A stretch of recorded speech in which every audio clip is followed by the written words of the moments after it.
Hello அக்கா. பரவாயில்லையே, phone பண்ண உடனே எடுத்துட்ட. என்னக்கா இப்படி பேசுறீங்க?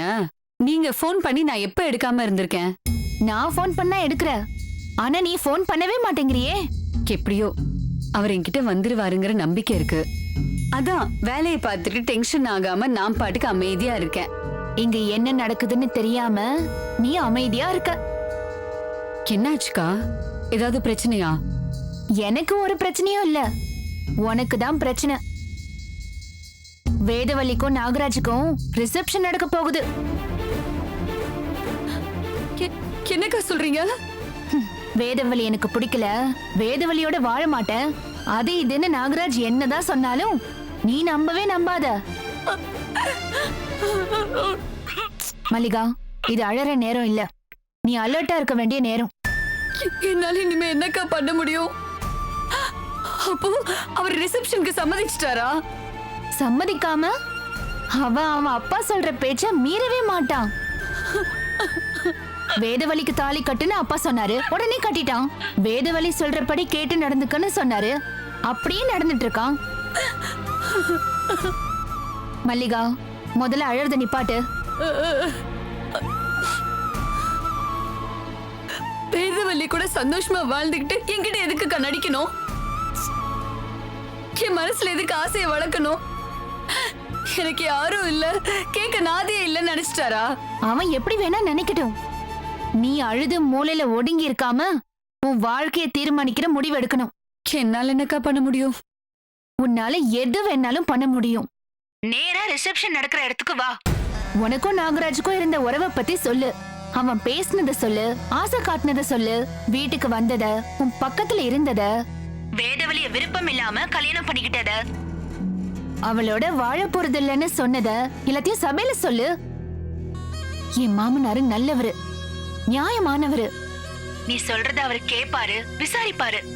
கூடின கூட்டத்துக்கு முன்னால உனக்கு நியாயம் கிடைக்கும். வேதவலிக்கு நாகராஜ் அவளை விரும்பலன்னு புரியும், அவ விலகி போயிடுவா. அது என்னால முடியுமாக்கா? ஏன் முடியாது? என் கல்யாணம் அப்படித்தானே நடந்துச்சு. உன் பக்கம் நியாயம் இருக்கு, ஊரை கொட்டி அதை நீதான் சொல்லணும்.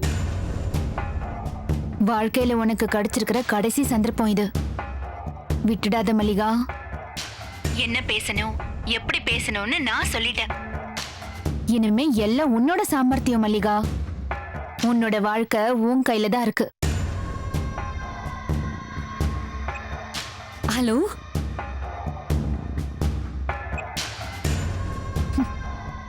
பாக்குறேன் இந்த ரிசப்ஷன் எப்படி ஒழுங்கா நடக்குதுன்னு பாக்குறேன்.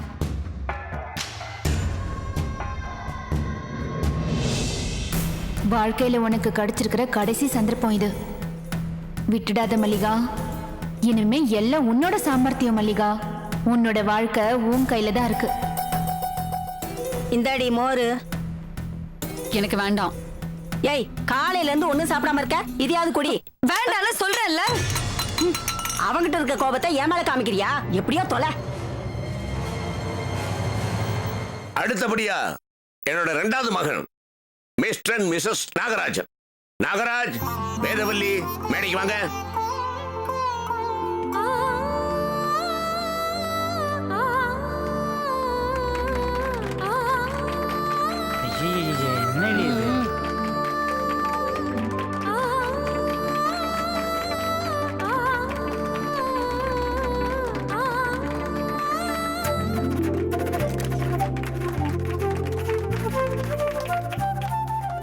அம்மா,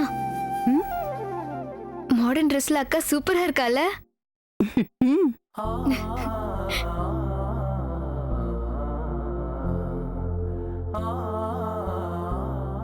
என்னாச்சுங்க?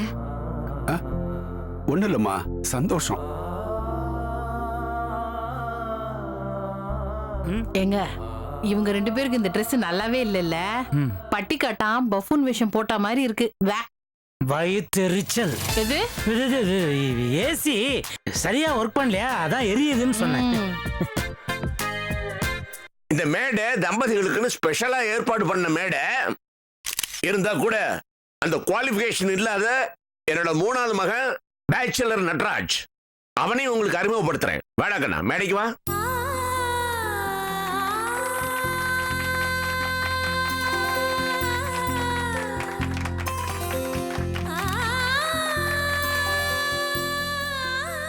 என்னோட மனைவி லக்ஷ்மி காலமான பிறகு நான் ரொம்ப மனசு ஒடிஞ்சு போயிருந்தேன். நொந்து போய் வாழ்க்கையை வெறுத்து போயிருந்தேன். அப்போ என்னோட வாழ்க்கைக்கு ஒரு புது அர்த்தம், புது உற்சாகம் கொடுத்தது என்னோட இந்த 3 பிள்ளைங்க தான். I am very very proud of them. உண்மையை சொல்லணும்னா என்னோட இந்த 3 பசங்களுக்காகத்தான் நான் இன்னும் உயிர் வாழ்ந்துகிட்டு இருக்கேன்.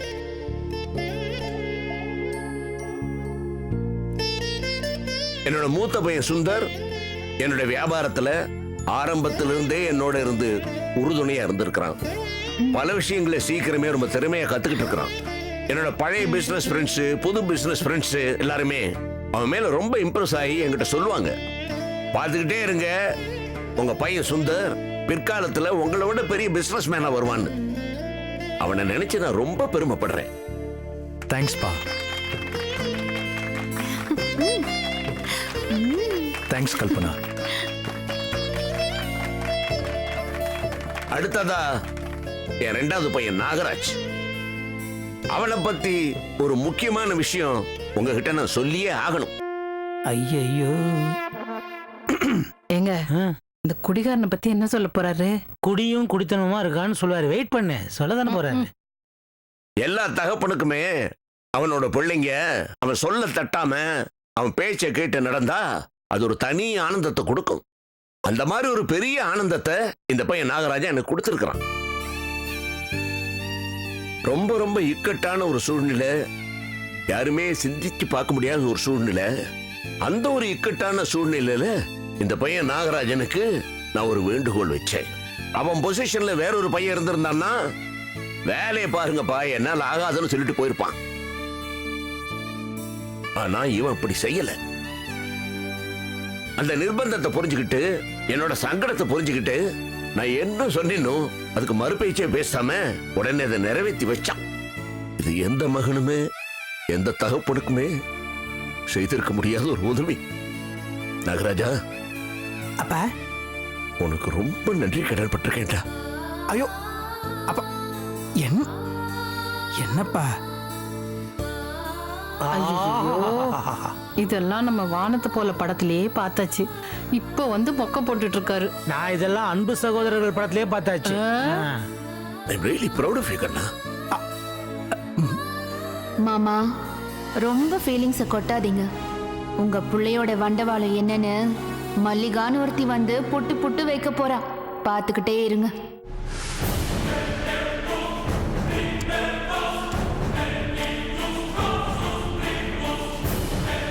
இந்த சபையோர் முன்னாலேயே என்னோட மருமகளுங்க 2 பேருக்கும் நான் ஒரு வேண்டுகோள் வைக்கிறேன். என்ன ஒண்ணும் பேசவே மாட்டேங்கிறீங்க? என்னன்னு சொல்லுங்க மாமா. சீக்கிரமே எனக்கு நீங்க 2 பேரும் ஒரு பேரனோ பேத்தியோ பெத்து கொடுத்துட்டீங்கன்னா நான் பாட்டுக்கு ஹாயா ரிட்டையர் ஆயிட்டு என் பேர குழந்தைங்களோட விளையாடிக்கிட்டு இருப்பேன். இதுதான் நீங்க செய்ய வேண்டியது. எனக்கு மட்டும் இல்ல, பரமூர் ரெணுகாவுக்கும் தாத்தா பாட்டி ஆகணும்னு ஆசை இருக்குது. புரியுதா இல்லையா?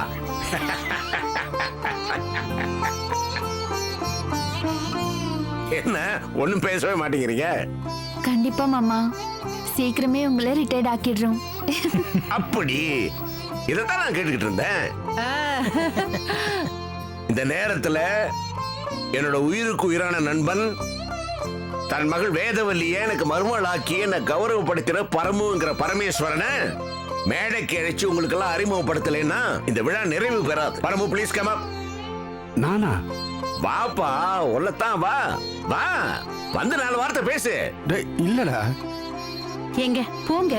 இல்லம்மா, எனக்கு அதெல்லாம் பழக்கமே இல்ல. அப்பா போய் பேசுங்கப்பா. போங்க போங்க.